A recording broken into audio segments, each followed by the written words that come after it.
Have you ever driven 3 hours to get somewhere, and when you arrived, there's absolutely nothing there? I came to Alpine, Arizona to visit a rescue, but when I got there, 50 acres, empty. No animals, no people. Just an empty barn, and me standing there like, did I just get ghosted by a farm? I checked the address, same place. So now I'm thinking, do I turn around? Or did I just stumble into something I wasn't expecting? I stayed, checked into a small lodge at the base of the mountain. And someone tells me, drive up early, you might see elk. Might? Okay, now I have to go. So the next morning, my pup and I start heading up. Right from the first turn, I catch something moving through the trees. Can you see it? Through all that foliage? It wasn't clear, but it was enough to keep me going. But about halfway up, I'm not gonna lie, I started thinking about turning back. No single rough road, and then my dog, my service pup, Sedona, starts crying. Not barking, not whining, crying. And I'm sitting there like, what do you hear that I don't? And then, out of nowhere, a bear with a few cubs. It happened so fast I barely had time to process it. But I kept going. And then we hit the open valley and elk everywhere. I'm not even kidding. I didn't know where to point the camera. So if the footage starts going a little crazy, yeah, that's me. Hitting bumps, turning side to side, trying to catch everybody. I'm like, do I film this one? That one? All of them?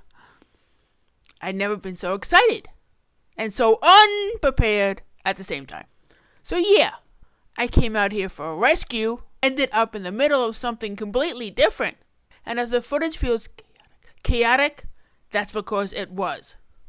But tell me, would you have turned around halfway up or kept going? And yes, the reason that the rescue wasn't here, because rather than me saying, yes, I got the address from Google, I should have said, can you please verify the address I have? Lesson learned. Sitting here in my car in the White Mountains, I'm surrounded by a graveyard of civil trees. The standing skeletons left behind by the Bear Wallow fire. 15 years ago, a single unattended campfire exploded into a million-acre nightmare. That destruction still looks absolute. As a Navy veteran and a firefighter, I've seen my share of the black, and it's a heavy weight to carry. But look down in that valley. The divine never gives us a struggle without a way out. While these ridges stay silver and dead, the valley floor is turning green. That's where the elk are running, that's where the bears are feeding. They aren't just passing through, they're the inspectors of this fire, returning only because their life has come back. Early in this video, I mentioned my service dog was whining.